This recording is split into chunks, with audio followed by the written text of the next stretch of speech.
और आइए देखते हैं आज की पहली खबर।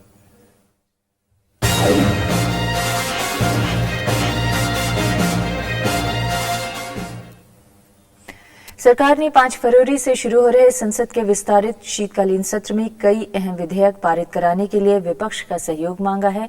15वीं लोकसभा के इस आखिरी सत्र में लोकानुदान के साथ साथ चर्चा और उसे पारित कराने के लिए 39 विधेयक रखे जाएंगे। बीजेपी ने जहां सत्र के दौरान सहयोग की बात कही है, वहीं टीएमसी और समाजवादी पार्टी समेत कुछ दलों का कहना है कि छोटे सत्र में सिर्फ वित्तीय कामकाज होने चाहिए। संसद के विस्तारित शीतकालीन सत्र को लेकर सोमवार को संसद परिसर में सर्वदलीय बैठक हुई। ये बैठक संसदीय कार्य मंत्री कमलनाथ ने बुलाई थी। कमलनाथ ने बताया कि इस सत्र में सरकार लेखानुदान मांगों के साथ भ्रष्टाचार निरोधक 6 अहम विधेयकों, महिला आरक्षण और तेलंगाना विधेयक पारित कराने की कोशिश करेगी। बुधवार से शुरू हो रहे सत्र से पहले इस बैठक में उन्होंने अहम विधेयकों को पारित कराने में सभी दलों से सहयोग की अपील की। अब आवश्यकता है कि जो बाकी बिल, खास करके जो भ्रष्टाचार से संबंधित हैं, उन बिलों को भी इस सेशन में पारित करें। साथ साथ जो वोट ऑन अकाउंट है, रेलवेज का और जो फाइनेंस का, इसको भी पारित करके ये सेशन राजनीति से ऊपर उठकर अपना कार्य करे। करीब 1.5 घंटे तक चली इस सर्वदलीय बैठक में प्रमुख विपक्षी दल बीजेपी की ओर से दोनों सदनों में नेता विपक्ष शामिल हुए।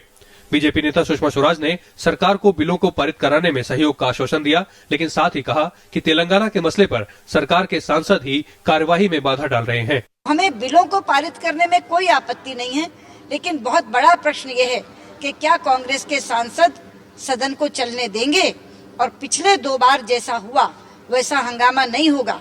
बैठक में सीपीएम नेता सीताराम येचुरी ने 5 से 21 फरवरी के दौरान सिर्फ 12 कामकाजी दिनों में 39 बिल पारित कराने को लेकर सवाल खड़ा किया। सीताराम येचुरी ने कहा कि लेखानुदान हो या अंतरिम बजट, दोनों ही स्थितियों में बहस कराई जानी चाहिए। उन्होंने तेलंगाना के मसले पर सरकार की आलोचना की। आप पहले तय करिए तेलंगाना के बारे में आपकी क्या रुझान होगी, और अगर उसको आप स्पष्ट नहीं कर पाओगे तो बाकी सदन का चलना जो है हमें लग रहा है कि मुश्किल है। लेकिन डिसरप्शन को रोकना है तो आप तैयार होइए। सरकार की ना तैयारी से ये डिसरप्शन हो रहा है। वहीं समाजवादी पार्टी, बीएसपी, जेडीयू और तृणमूल कांग्रेस की तरफ से सर्वदलीय बैठक में शामिल हुए नेताओं ने इस सत्र को छोटा रखने की बात कही। इन दलों की मांग है कि तेलंगाना पर अवरोध के मद्देनजर सिर्फ लेखानुदान पारित करा लेना चाहिए। केवल वित्तीय विधेयकों को लाना चाहिए, चाहे वो वोट एंड अकाउंट लेना हो, चाहे इंटरिम बजट लाना हो। इसके अलावा किसी विधेयक को नहीं लाया जाना चाहिए। हम लोग ये चाहते हैं कि वोट ऑन अकाउंट जो रेलवे बजट और जनरल बजट पर वितर्क होगा, बहस होगा, 12 और 17 का दिन दिया, वो दिन बदल दिया जाए और 1 हफ्ता में ये सेशन में बहुत अच्छा से ये सदन चल सके। जो परिस्थिति देश की और जो आंध्रा और तेलंगाना की स्थिति, उसके चलते सदन चलेगा कि नहीं चलेगा, ये बिल्कुल साफ है कि सदन चलना मुश्किल होगा। दिसंबर में हुए शीतकालीन सत्र में अलग तेलंगाना राज्य के गठन के विरोध में सदन की कार्यवाही में लगातार अवरोध हुआ था। यही वजह है कि ज्यादातर दलों के साथ सरकार की भी सोच ये होगी कि वित्तीय कामकाज को प्राथमिकता में निपटा लिया जाए। 15वीं लोकसभा के आखिरी सत्र के दौरान सरकार के पास बहुत कम समय में कई अहम विधेयक पास कराने की चुनौती है। इनमें भ्रष्टाचार से जुड़े 6 विधेयकों के साथ महिला आरक्षण विधेयक भी शामिल है। लेकिन तेलंगाना का मसला एक ऐसा पेच है जिससे निपटना सरकार के लिए आसान नहीं होगा। दिल्ली में कैमरामैन सुधांशु भूषण के साथ पंचानन मिश्रा, राज्यसभा टीवी। तो 5 तारीख से शुरू होने वाले इस सत्र में 39 विधेयक चर्चा और पारित कराने के लिए सरकार के एजेंडे में शामिल हैं, जिनमें सरकार की प्राथमिकता भ्रष्टाचार विरोधी 6 अहम विधेयकों के साथ महिला आरक्षण और तेलंगाना विधेयक प्रमुख है। 5 फरवरी से शुरू हो रहे संसद के सत्र में सरकार ने सभी दलों से भ्रष्टाचार रोधी 6 विधेयक पारित कराने में सहयोग करने की अपील की है। शीतकालीन सत्र के पहले हिस्से में लोकपाल और लोकायुक्त बिल 2011 दोनों सदनों से पारित होने के बाद सरकार की कोशिश आगामी सत्र में भ्रष्टाचार विरोधी दूसरे 6 महत्वपूर्ण विधेयक भी चर्चा के बाद पारित कराने की है। इन विधेयकों में विसिल ब्लोअर प्रोटेक्शन विधेयक 2011, न्यायिक मानक और जवाबदेही बिल 2010, नागरिक माल और सेवाओं का समयबद्ध परिधान और शिकायत निवारण अधिकार विधेयक 2011 शामिल हैं। इनके अलावा prevention of bribery of foreign public official विधेयक 2011, भ्रष्टाचार रोकथाम संशोधन विधेयक 2013 और सार्वजनिक खरीद विधेयक 2012 भी सरकार पारित कराकर भ्रष्टाचार के खिलाफ अपनी प्रतिबद्धता पूरी तरह जाहिर करना चाहती है। इनमें से विसिल ब्लोअर प्रोटेक्शन विधेयक 2011 और न्यायिक मानक और जवाबदेही विधेयक 2010 लोकसभा से पहले ही पास हो चुके हैं। मैं उम्मीद करता हूं कि ये आखिरी सेशन में हम सब प्रयास करें कि एक इतिहास बनाएं कि भ्रष्टाचार के खिलाफ जो 50 साल कानून नहीं बन पाए, 15 भी लोकसभा ने बनाए। भ्रष्टाचार विरोधी इन महत्वपूर्ण विधेयकों को पारित कराने के अलावा सरकार महिला आरक्षण विधेयक, अनुसूचित जाति जनजाति को तरक्की में आरक्षण बिल और नागरिकता संशोधन विधेयक 2011 के अलावा कुछ और बिलों को भी चर्चा के बाद पारित कराना चाहती है। ऐसे भी बिल हैं जो लोकसभा ने पारित करे हैं, वही दलों ने लोकसभा में पारित करे हैं जो राज्यसभा में पेंडिंग है। ऐसे बिल हैं जो राज्यसभा ने पास करे हैं, वही दलों ने पास किए हैं जो लोकसभा में पेंडिंग है। ये भी हमारा प्रयास रहना चाहिए कि उनको हम पास करें। 12 कामकाजी दिनों वाले इस सत्र में सरकार के एजेंडे में तेलंगाना विधेयक 2014 और विकलांगों को आरक्षण के लिए विधेयक भी शामिल है। Bureau report, Rajya Sabha TV. तो संसद के इस सत्र में सरकार के सामने चुनौतियां क्या हैं, इस पर बातचीत करने के लिए हमारे साथ 4 खास मेहमान हैं। हमारे साथ हैं नीलोत्पल बसु, लेफ्ट के नेता हैं। हमारे साथ हैं हुसैन दलवाई, जो कि कांग्रेस के नेता हैं। हमारे साथ हैं नजमा हेप्तुल्ला, जो कि बीजेपी के नेता हैं। और इसके अलावा हमारे साथ हैं मशहूर पत्रकार आलोक मेहता। आप सभी मेहमानों का बहुत स्वागत है। सबसे पहले कांग्रेस के नेता हुसैन दलवाई साहब, आपके पास आना चाहूंगी मैं। अगर ये जो आप लोगों ने आज मीडिया को बताया है कि 12 दिन के कार्यकाल में 39 बिल आप लोग पास कराने की नियत रखते हैं, 39 बिल का मतलब ये हुआ कि रोजाना 3 बिल आपको पास कराने होंगे। क्या रणनीति है आपकी? सर, अगर विपक्ष इसके लिए सपोर्ट करती है, समर्थन देती है, तो ये सारे बिल पास हो सकते हैं। जहाँ गए कई दिनों से, मेरे ख्याल से 2-2.5 साल ये मैं देख रहा हूँ कि हमेशा कहाँ न कहाँ गड़बड़ी की जाती है और हाउस का काम ही चलाने नहीं देते। ये होना गलत बात है। भ्रष्टाचार के खिलाफ सारे लोग बोलते हैं, लेकिन भ्रष्टाचार के खिलाफ करप्शन पिछले का 2-3 बिल जो आ सत्रों से रहा तो है, हुसैन दलवाई साहब आप ही के नेता ज्यादा विरोध कर रहे हैं। नहीं, हमारे ये तो बिल्कुल गलत बात है। पार्टी ने, हमारे कांग्रेस पार्टी ने ठीक ढंग से बिल रखने की कोशिश की, लेकिन दुर्भाग्य की बात है कि हमेशा गड़बड़ी करके वो बिल आया है। मैं एक मिसाल आपको दूंगा। ये है स्ट्रीट वेंडर्स का बिल, यानी फेरी वालों का बिल, जिसमें मैं उनका ऑर्गेनाइजर करके काम भी करता हूँ, उनका नेता करके काम करता हूँ। मुझे बहुत लगता था कि वो बिल पास होगा तो उनको कहाँ न कहाँ राहत मिलेगी। वो बिल क्यों नहीं पास हुआ, मुझे समझ में ही नहीं आया। छोटे छोटे बिल है जो जनता से संबंधित है, ऐसे बिल भी पास किए जाते हैं। करप्शन के खिलाफ बहुत सारा बोला जाता है। दलवाई साहब, चुनौती मुझे समझाइए कि तेलंगाना से शुरुआत होगी तो उन पर क्या होगा जो अगर आपकी ही पार्टी के सांसद विरोध में खड़े होते हैं, या फिर उससे बड़ी चुनौती आपके सहयोगी हैं, मुलायम सिंह यादव की पार्टी कह रही है कि सिर्फ वित्तीय मसलों पर चर्चा कीजिए और बाकी बिलों पर बाद में देखा जाएगा। तो असल में कहां से शुरू करेंगे और कैसे अपनों को मनाएंगे? दोनों ही जगह आपके ही अपने विरोध में खड़े होते नजर आ रहे हैं। नहीं, करप्शन के बारे में 5-6 जो बिल है ना, जैसा कि जजेस की अपॉइंटमेंट कैसी होगी और उनकी प्रॉपर्टी उन्होंने डिक्लेयर करनी चाहिए, इसके बारे में आने वाला जो बिल है। फिर विसल ब्लोअर बिल है, जो लोग कंप्लेन करते हैं लेकिन उसको प्रोटेक्शन नहीं मिलता, उसको प्रोटेक्शन मिलना चाहिए, उनका नाम बाहर आना नहीं चाहिए। ये ऐसे जो बिल है वो पास करने में क्या सब लोग करप्शन के खिलाफ बोलते हैं, तो ये जो बिल है उसमें कोई चलिए, आपको बहुत उम्मीद है कि आप सारे बिल पास करा लेंगे, आप 39 बिल पास करा लेंगे। हमें हमारी शुभकामनाएं, आप 39 बिल पास करा सके। हम बीजेपी की नेता के पास आना चाहेंगे। नजमा हेप्तुल्ला जी, आपकी पार्टी के नेता कह रहे हैं कि राहुल गांधी के विश को पूरा करने के लिए ये संसद का सत्र बुलाया गया है, लेकिन ये विश पूरा कराने में आप लोग का कितना सहयोग मिलेगा? और वैसे केवल विश ही नहीं, इसके अलावा 39 बिल है और इसके अलावा भी बहुत सारे बिल हैं जो एंटी करप्शन के अलावा भी हैं।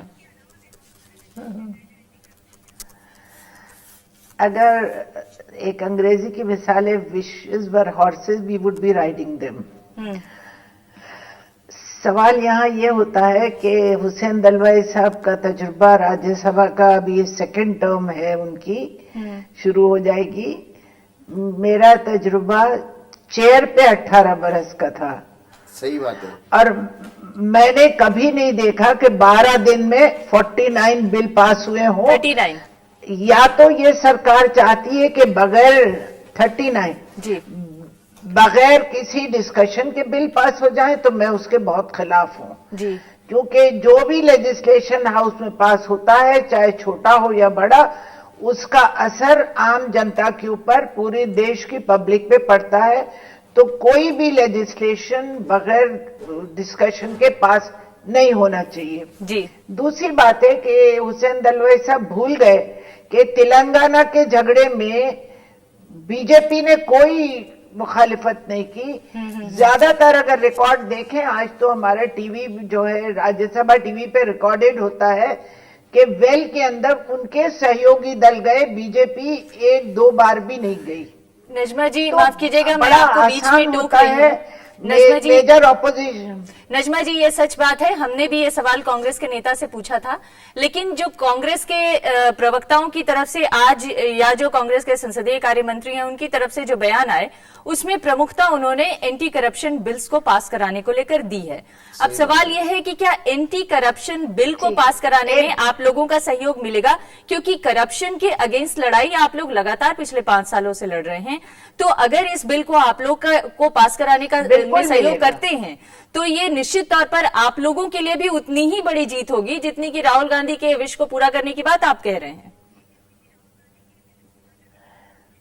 मैं ये कह रही हूं कि हम तो सिर्फ एंटी करप्शन बिल ही नहीं पास करना चाहते, करप्शन भी निकालना चाहते हैं, वो करप्ट लोगों को भी निकालना चाहते हैं। तो हमारी तो ये कोशिश होगी कि जो लोग अब तक करप्शन करते आए उन्हीं को निकाल दें, ताकि जो इस बात पे डिपेंड करते हैं कि जब तक लेजिस्लेशन नहीं आएगा तो हम करप्ट रहेंगे। ये कौन सी लॉजिक है? तो नजमा जी, उम्मीद करें कि किसने कहा है कि आप करप्शन करो बगैर बिल के आप नहीं कर सकते? जी, भ्रष्टाचार को रोकने के लिए जो 6 अहम बिलों की बात सरकार कर रही है, यानी कि बीजेपी आप करें कि उसमें समर्थन देने को तैयार नहीं। उत्पल बसु साहब, आपकी पार्टी का रुख क्या होगा, क्योंकि आपकी पार्टी का रुख साफ है कि चर्चा विस्तृत होनी चाहिए। तो क्या जिन 6 बिलों पर बीजेपी भी तैयार होती दिख रही है कि उसको चर्चा के बाद पास होने चाहिए, क्या वही स्टैंड आपकी पार्टी की ओर से होगा, और मुश्किलें कहां पे हैं कांग्रेस के सामने? देखिए, पहली बात तो है कि ये 12 दिन में 39 विधेयक को पारित करना, ये अपने आप में बहुत ही महत्वाकांक्षी है। दूसरा सवाल ये उठता है कि तेलंगाना का जो विधेयक है उसके बारे में कि अभी आंध्र विधानसभा में जो लोगों का अनुभव रहा, वहाँ पे कांग्रेस का बहुमत होते हुए भी वो बिल पारित नहीं हुई। हालांकि वहां पे मुख्यमंत्री द्वारा लाया गया प्रस्ताव पारित हुआ जिसमें उन्होंने सीधा वापस लौटा दिया। हालांकि टेक्निकली वहां पे बिल पारित कराना जरूरी नहीं था, वो केवल वो अलग बात है, वो अलग बात है। लेकिन ऐसा एक महत्वपूर्ण विधायक जिसके बारे में विधानसभा सहमत नहीं होता, उसको लोकसभा में जबरन पास करवाना भी कितना उचित है, ये भी सोचने वाली सवाल है। दूसरी सवाल है कि जहां तक भ्रष्टाचार के खिलाफ ये 6 विधेयकों का सवाल है, तो मेरे ख्याल में हमारे जो दुश्मन है वो भी नहीं बोलेगा कि वामपंथी पार्टी भ्रष्टाचार के खिलाफ नहीं लड़ते, लेकिन ये भी तो जरूरी है सवाल करना कि ये पूरा जो 5 साल जाने के बाद आखिरी सत्र में 12 दिन के अंदर ये बिल पारित करने का इतना इच्छुकता क्यों अचानक पैदा हो गया। सवाल ये है कि विधायक जरूर पारित होना चाहिए, अगर अच्छा विधायक है जरूर हमारा समर्थन भी प्राप्त होगा, लेकिन ये भी है कि विधायक पारित करते वक्त ये भी देखना, ये आप कह रहे हैं कि संसद के आखिरी सत्र में इतनी हड़बड़ी क्यों दिखाई जा रही है, लेकिन अगर एंटी करप्शन बिल को भी देखें तो 6 में से 5 बिल तो ऐसे हैं जो पिछले 3 साल से पेंडिंग हैं। कोई ऐसा नहीं है कि आज इंट्रोड्यूस करके उसे पास कराने की बात है। पेंडिंग है क्योंकि सरकार ने मूव नहीं कराया ना। आपको तो ये कम से कम जानकारी होना चाहिए, एक बिल पारित होगा या नहीं ये संसद के ऊपर निर्भर करता नहीं है, और संसद के ऊपर भी निर्भर करता है, मगर सांसदों के ऊपर भी निर्भर करता है, वो चलने देते हैं कि नहीं। वो तो अगर सदन में प्रस्तुत करेगा सरकार, तभी तो सांसद उसके ऊपर अपना राय जाहिर कर सकता है ना। अगर सरकार वो प्रस्तावित नहीं करते हैं बिल, तो संसद कैसे उसको पारित करेंगे। और मैं बोलता हूं हड़बड़ी में ऐसा नहीं ना हो कि जो बिल है उसके अंदर कुछ खामियां रहे, उसके समेत संसद उसको पारित करे। चलिए आलोक तो जी, इसलिए हम देखेंगे, मतलब जो होता है, हमारा शुभकामनाएं सरकार के साथ है। सभी लोग शुभकामनाएं दे रहे हैं, लेकिन सरकार कह रही है शुभकामनाओं उसके बारे में सहयोग चाहिए होता है। एक मुश्किल ये है आलोक जी कि ये तीन तरफा विरोध देखने को मिलेगा, ऐसा अभी तक की बातचीत से समझ में आ रहा है। बीजेपी मुख्य विपक्षी दल है, वो कह रही है कि आप अपने लोगों को ही नहीं संभाल पा रहे हैं। कांग्रेस के जो एंटी तेलंगाना के सांसद हैं वो अलग विरोध कर रहे हैं। तीसरा एक नया प्रेशर ग्रुप लेफ्ट और उसके सहयोगियों का जो खड़ा हुआ है 14 पार्टियों का, वो एक अलग प्रेशर ग्रुप है। तो क्या सरकार ये तितरफा चुनौतियों को झेलने के लिए तैयार है? क्या सरकार इन चुनौतियों से पार पाकर, इन सबको मनाकर ये अपने 39 बिल पास करा पाएगी इस बार? जी, जहां तक मैं समझता हूं कि यदि सरकार में कई ऐसे नेता हैं जो संवाद बना सकते हैं, चाहे वो कमलनाथ जी हों, चाहे सोनिया गांधी हो यूपीए की चेयरपर्सन के नाते भी, जो दल सहमत हो। अभी नजमा जी जिसका जिक्र किया वो इतना अनुभवी नेता है, आप साथ बैठिए। देखिए, मैं तो दूसरी बात पर जाता हूँ, आप उन 40 बिलों को छोड़ भी दें, महिला आरक्षण बिल और भ्रष्टाचार के मुद्दे पर भारतीय जनता पार्टी और कांग्रेस में कहीं कोई मतभेद नहीं रहे। जैसा अभी दलित साहब कहते हैं, लेफ्ट में भी मतभेद नहीं है। हो सकता है समाजवादी पार्टी या मायावती पार्टी या 2 पार्टियां यदि विरोध भी करती है या 4 पार्टियां करें, लेकिन यदि वो बहुमत से ऐसे प्रायोरिटी दे करके यदि चाहें तो एक नया इतिहास, मैं समझता हूं कि हम लोग जब इस लोकसभा का पूरा जब 17वां साल होता है और नया लोकसभा चुनी जाती है, जनता के बीच में चाहे सारे लड़ाई झगड़े के बावजूद लोकतंत्र की मजबूती के लिए लोग आगे भी लोकतंत्र है, अराजकता, अनार्किस्ट पार्टियां जी कब्जा न कर ले, माओवादी आकर के सत्ता में एकदम उच्छृंखलता न ला दे, उससे बचाने के लिए क्या इस पर सहमति हो सकती है, बशर्ते ये न सोचा जाए कि क्रेडिट बीजेपी को मिल रही है कि कांग्रेस को मिल रही है, पूरी संसद को मिल रही है। यदि ये सोचने की कोशिश हो तो मैं मानता हूं कि प्राथमिकता ये तय करने के बजाय कि ऐसे बिल जिनको बहुत जरूरी नहीं है पहले वो रखे, तेलंगाना पर चर्चा कराएं, इससे बेहतर है कि महिला आरक्षण बिल पहले दिन रखिए और कहिए सब पास कर दें। जिनको नहीं करना है उनको संसद से बाहर निकाल दे। हमने वो सत्र देखे हैं, एक महत्वपूर्ण सत्र में देखा गया था, पिछली बार निकाला गया था। जिनको नहीं पास कराना है या जो अवरोध पैदा कर रहे हैं उनको अगर निकालने का कोई विकल्प है क्या? अगर जो लोग अवरोध पैदा कर रहे हैं, क्या उन्हें आप पार्लियामेंट से निकालकर उन्हें आप सस्पेंड करके इस महत्वपूर्ण बिलों को पास करा सकते हैं? हुसैन दलवाई साहब।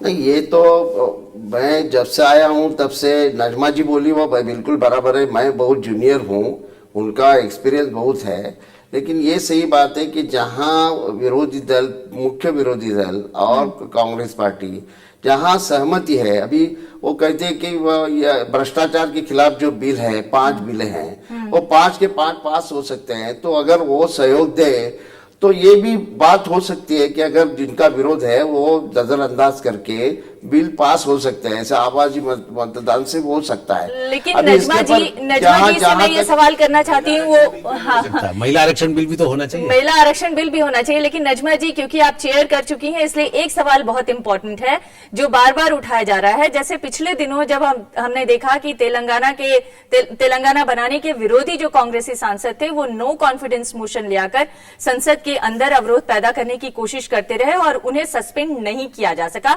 क्योंकि कोई रूल नहीं है। तो क्या आपकी नजर में कोई ऐसा रूल है कि उन्हें रोका जा सके और वो नो कॉन्फिडेंस मोशन के तहत अगर कोई विरोध करते हैं तो बिल, तो भी उसके बावजूद भी बिल पास कराया जा सके?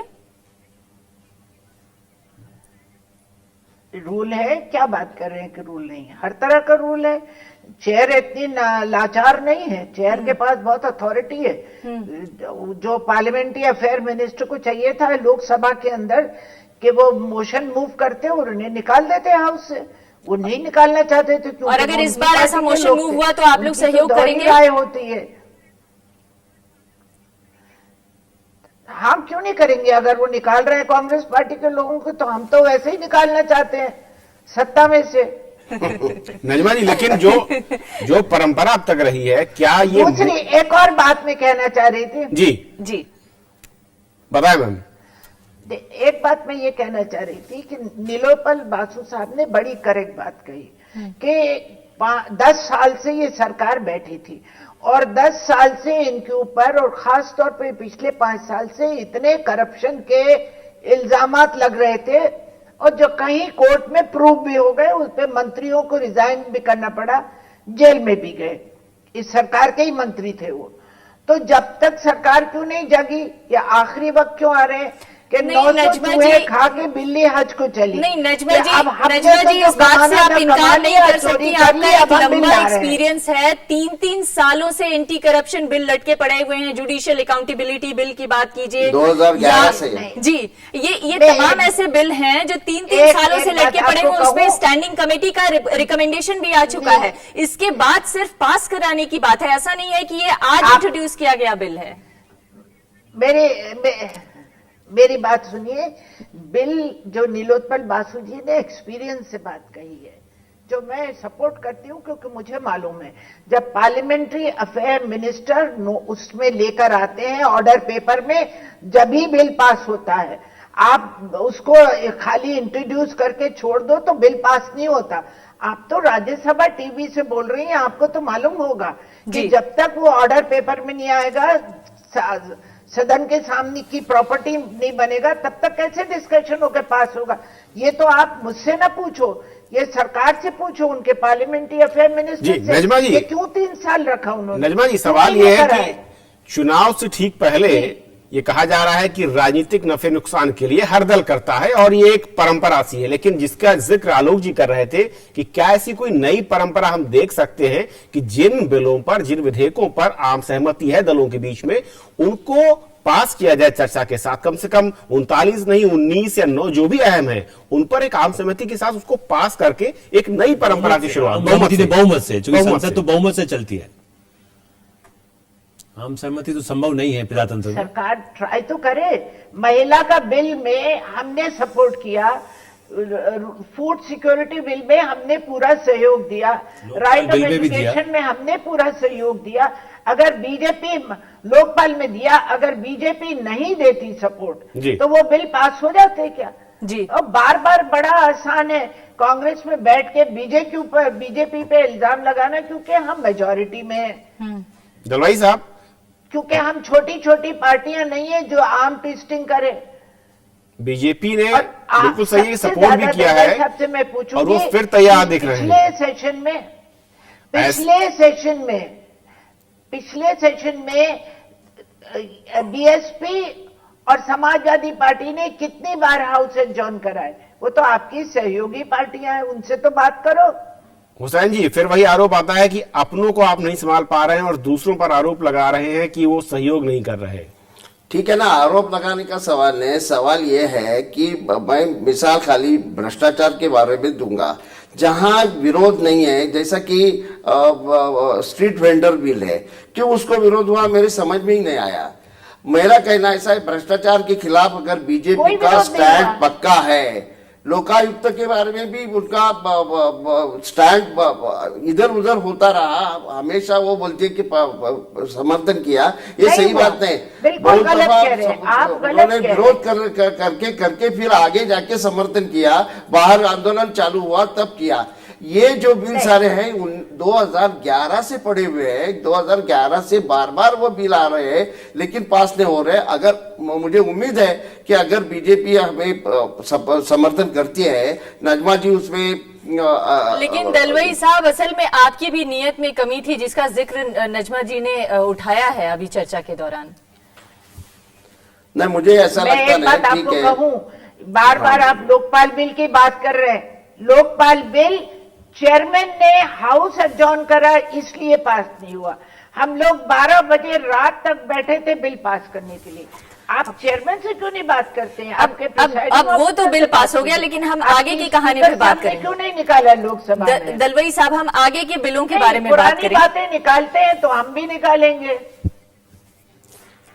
नए 39 बिल पास होंगे ऐसा मुझे भी नहीं लगता। कि ठीक है, जो महत्व के बिल है उतने तो पास कीजिए।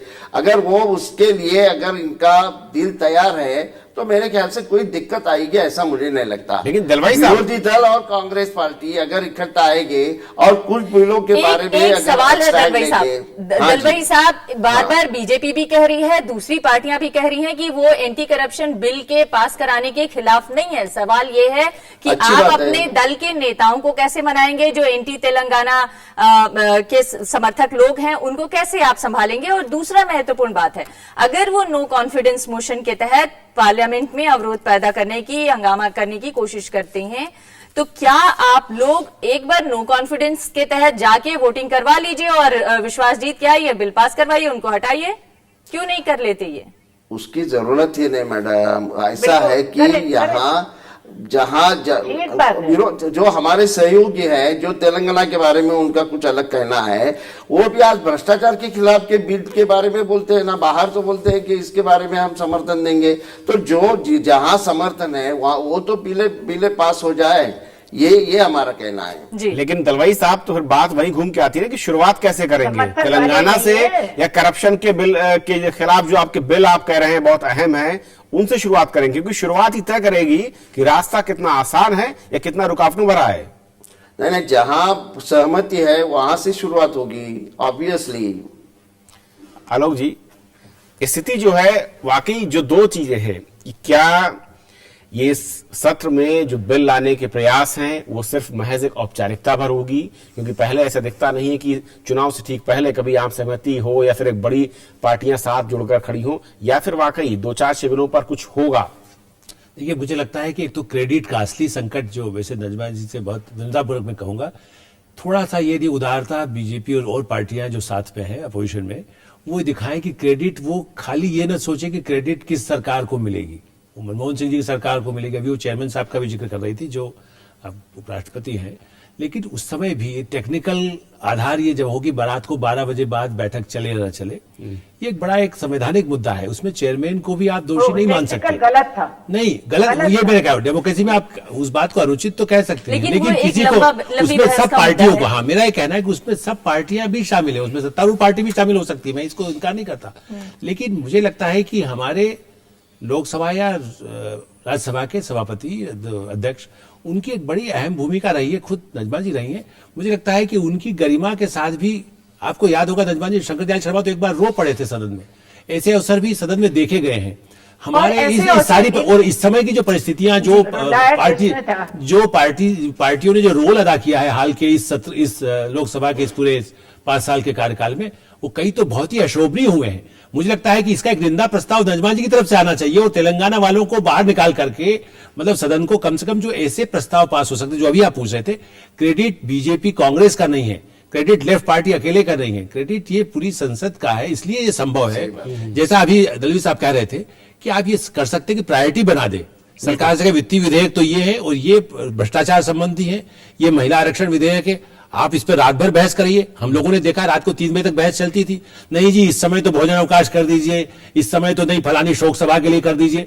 भाई आप सारे नियम कानून जब तोड़ देते हैं, सदन के बीच में घुस जाते हैं, तब नियम याद नहीं आते हैं। और वरना जब होता है तो रात को 12 बजा है या शाम को ये हुआ है, तो वही लोग तकनीकी कारणों से, इंक्लूडिंग बीजेपी भी, वो कहेगी नहीं आप इनको चुप, भाई आप बीजेपी प्रस्ताव ला दे और कहे कि नहीं हम इनको निष्कासित कर दीजिए। सर उस निष्कासित भी क्या करना है, वैसे भी सत्र खत्म हो रहा है, आप ये कह दीजिए कि उनको तब तक स्थगित किया जाता है या सबको सस्पेंड किया जाता है, सस्पेंशन से मामला निकल सकता है। और अविश्वास प्रस्ताव तो अब लाने का कोई तुक ही नहीं है। अफेयर मिनिस्टर ला सकता है जी। हाँ, तो उनसे आप आपस में आपकी अंडरस्टैंडिंग बहुत अच्छी है, पर्दे के पीछे तो लोग, संसदीय मंत्री से तो बहुत अच्छी, सुषमा जी और उनके बीच में बहुत अच्छे संबंध है। संसदीय कार्य मंत्री और प्रतिपक्ष नेताओं के बीच में तो जितनी अच्छी अंडरस्टैंडिंग है, अडवाणी जी के साथ अंडरस्टैंडिंग है, तब क्यों नहीं करते? अडवाणी जी के किसी भ्रष्टाचार के खिलाफ तो आवाज नहीं सरकार ने उठाई है। सुषमा जी के या अरुण जेटली जी के बारे में या इस समय उसकी चर्चा की जरूरत नहीं है।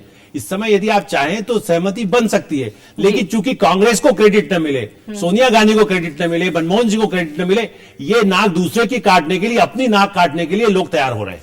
नहीं, लेकिन हमें उम्मीद है कि कम से कम जो एंटी करप्शन, आप गलत कह रहे हैं। नहीं, I have to object, I have to object. जी, आपका ऑब्जेक्शन ठीक है, लेकिन ये भी सच है कि एंटी करप्शन के मुद्दे पर आप भी उतने ही गंभीर हैं। ये भी सच है नजमा जी, हम आप ही की बात कर रहे हैं, ये भी सच है। ज्यादा गंभीर है क्योंकि मैं आप एक बात सुनो जी, हम ज्यादा गंभीर हैं क्योंकि हमने न सिर्फ हाउस में ये डिस्कस किया है बल्कि हाउस के बाहर भी हमने इसके लिए एजिटेशन जी, किया। आपने हाउस के अगर ये बाहर ज्यादा सरकार इसको सही डिस्कस मायने किया है, में इसीलिए करप्शन हम के चाहते हैं खिलाफ कि हाउस होती, के अंदर भी आप लोग इस बिल को पास कराएं गलत, और कानून गलत। की शक्ल दें। I think you don't have your record clear. House में कितनी बार करप्शन पे डिस्कशन हुआ है? 2-3 साल कंटिन्यूअसली टेलीकॉम के करप्शन पे डिस्कशन हुआ है, जो मिस्टर राजा ने खुद ही ऑब्जेक्ट कर दिया और उसके बाद वो ही जेल गए जब सुप्रीम कोर्ट ने कहा ये सरकार ने उनको लेकिन नहीं अब भेजा था वो ये। मौका है कि जब आप उनको ऐसे गलत तमाम फहमी है। करप्शंस को रोकने के लिए कानून ले आ सकते हैं। आप लोगों के सहयोग की जरूरत है। चर्चा करके सही आप अपना सहयोग देके इस बिल को पास कराएं तो देश की जनता का कम से कम भला होगा। बहुत बहुत शुक्रिया आप सभी मेहमानों का हमारी इस चर्चा में शामिल होने के लिए। और ये थी हमारी आज की पहली खबर।